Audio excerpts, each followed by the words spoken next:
Alright, hey guys. I'm just here to talk about one question in the discussion area on the lesson, and that is, what's the story's theme, or what's the lesson that's being taught? The story takes place in the mid to late 60s, and if you look at page 71, the way that this community is described, it's basically a ghetto, most likely takes place in Harlem. The narrator, Sylvia, who's about 8 or 9, maybe 10, refers to her neighborhood in this way.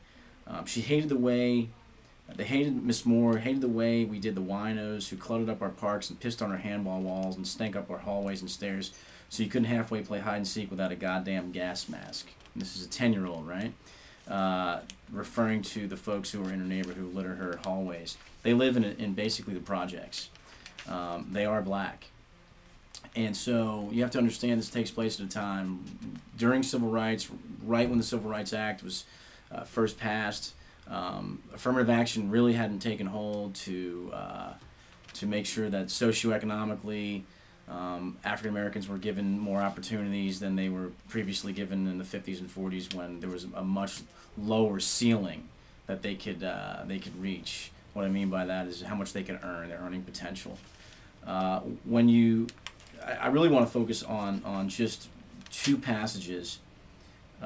Miss Moore, and one of you had mentioned this in your submission, Miss Moore says, where we are is who we are, she always pointing out, but it don't necessarily have to be that way, she always adds, then waits for somebody to say that poor people have to wake up and demand their share of the pie, and none of us know what kind of pie she's talking about in the first damn place.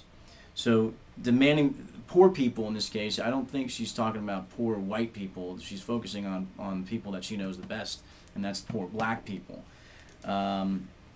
And now they're back at where they live. They're standing up in front of the mailbox. This is the bottom of page 75, and Miss Moore wants to know what the kids thought, and then Sugar says, "I don't think all of us here put together even a year what that sailboat costs." And Miss Moore lights up like somebody goosed her, Sylvia says. "And?" she say, urging Sugar on. And so Sugar pushes Sylvia off and says, "This is not much of a democracy if you ask me. Equal chance to pursue happiness means an equal crack at the dough, don't it?" So if you think about that, and the kids, when they're in FAO Schwartz, you hear them say, a couple times near, white people crazy, referring to white people being able to afford that, and black people not. Now, of course, we all know that not all white people can afford to buy the toys for $1,000 at FAO Schwartz, but that's their interpretation. I think someone else actually, I think it was Amanda, that pointed out that that we're seeing Sylvia's perspective of reality. And when you look at that point, or that passage, this is not much of a democracy if you ask me.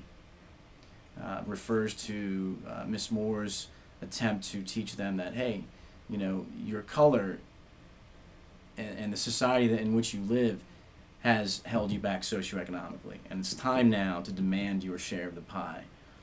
Take a moment to reread the story, and on a deeper level, not just a literal money value theme. And that's it. I encourage you, if you want to go back to the discussion area, respond to what I'm saying if you agree or disagree, but you can expect that we'll talk more about this possibly in the exam. And thanks a lot.